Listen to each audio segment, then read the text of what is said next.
For the last 100 years, Radio Corporation America has known planets in the sky create voltage in wires. In about 1914, Marconi Wireless Company was taken over by the military general company Radio Corporation America, and much of the understandings that came from Nikola Tesla and his 17 patents, which were used in the Marconi wireless system, which consisted of both transverse waves of 186,000 miles a second and longitudinal waves of 291,000 miles a second. Most of them were removed by RCA post-1914, months before World War I.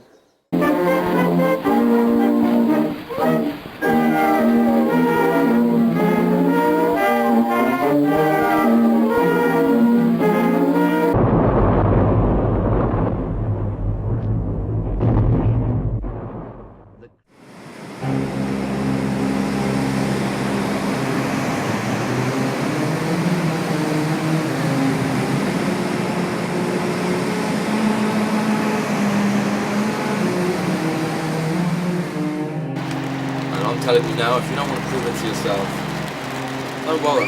Don't bother watching this video or those YouTube videos you watch about free energy. Free energy, right there.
It was essentially stolen from him by the military government under the guise of the Radio Corporation America, and the free development of so-called electron technology was delved into a world of classification, secrecy and patent elitism which has dogged the 21st century.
and then they formed a sort of V and a Y shape.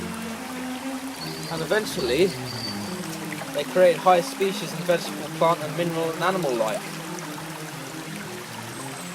And you'll notice that the animal life has veins and vessels that are shaped just like the currents of the sea and the stream.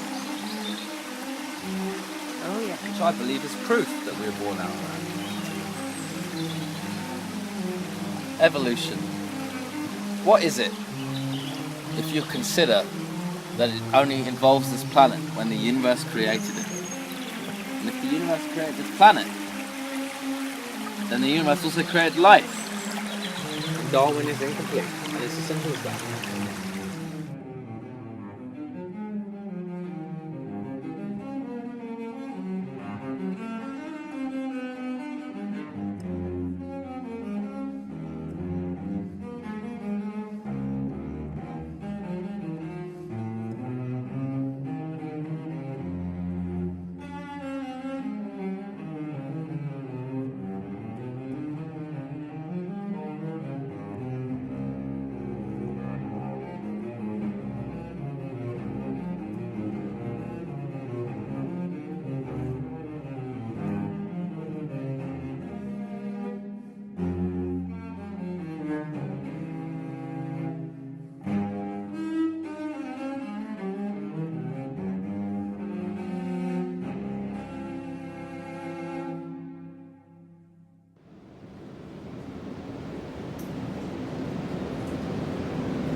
The thing that's moving that you can see right now, the thing that is moving that is a planet.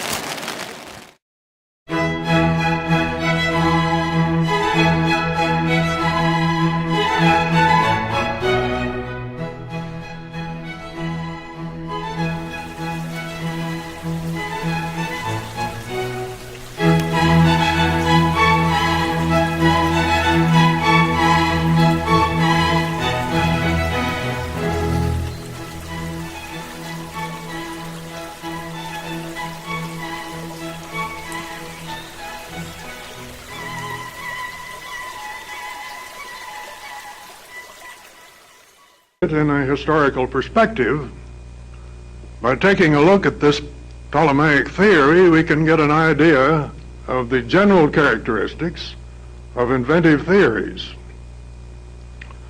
The first point that we need to note is that that theory was mathematically correct within the existing observational limits, the then existing limits.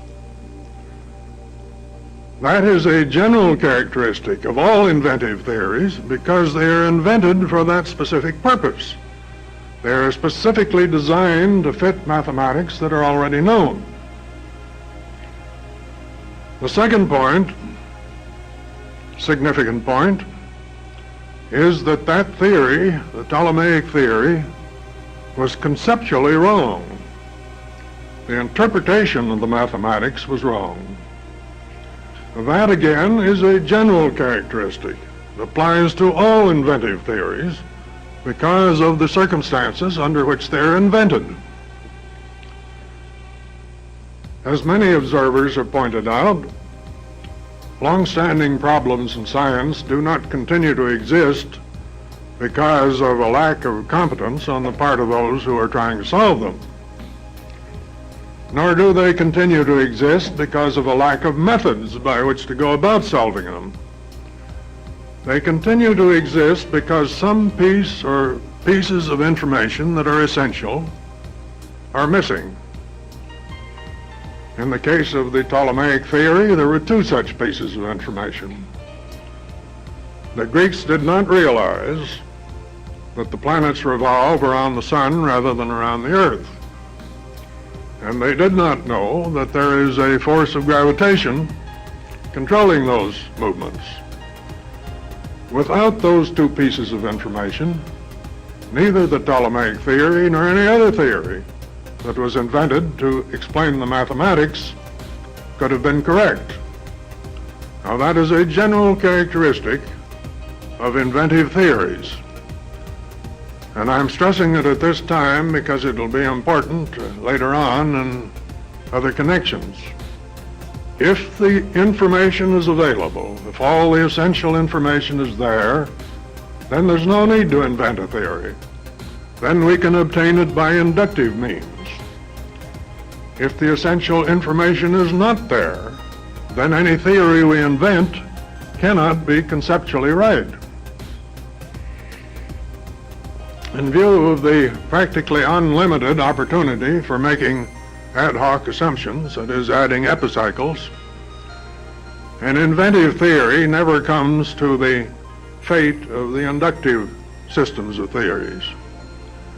The inventive system may fail to account for a few things at any given time, but there's never the big accumulation that characterizes an inductive theory, an inductive system of theory that's fallen behind the progress of discovery. But the inventive theory, ultimately an inventive system of theories, inventive science I might call it, ultimately encounters a fate of its own. Sooner or later, we just have too many epicycles. And in the meantime, the progress of observation and the construction of inductive theories of lower rank is continued, so that ultimately we get to the point where the scope of those theories is broad enough to challenge the prevailing inventive theory.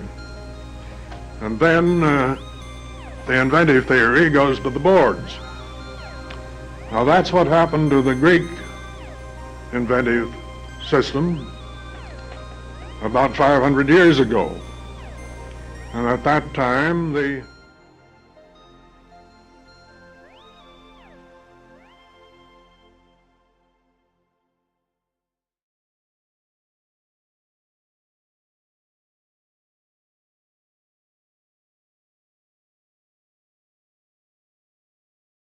planets create the voltage flux in wires, and all of the different planets, based on where their north and south pole is pointing, will induct a different positive voltage gain or negative voltage loss. This is because the north and south pole individual magnets from each planet are twirling around at very high speed, and they're about equal, which means at any given moment there'll be about more north pointing here, and at any other moment there'll be about more south pointing here. And because of that, the energy usage, the energy gains and losses go up and down. They alternate like everything else in nature. It's an alternating current. And we're here to show you that.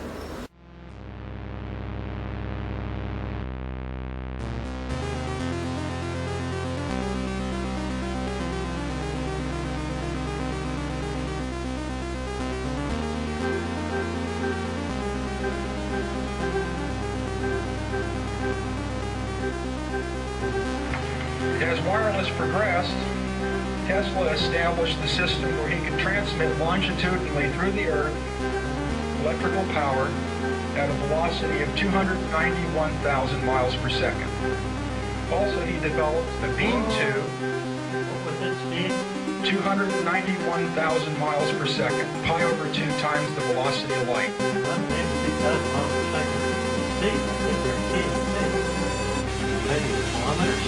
No, it's pi over 2 times the velocity of light. There's a different set of dimensions. Velocity of light simply is an expression of the ratio of energy to mass. The limit to what?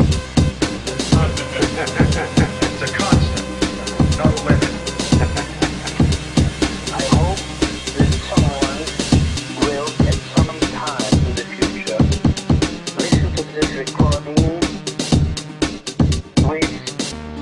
great respect.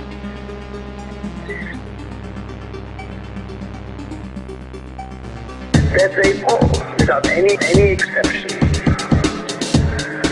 are against, I say, are against what I am doing. Every single one of them slightly interferes with my effort, crosses it out, blots out, flattens out, that one thing or another, whatever it may be, to diminish my effort, to diminish the effects of my effort, to blot out the sharpness and acuity of my thoughts, to reduce to rubble and nothing, or nothing.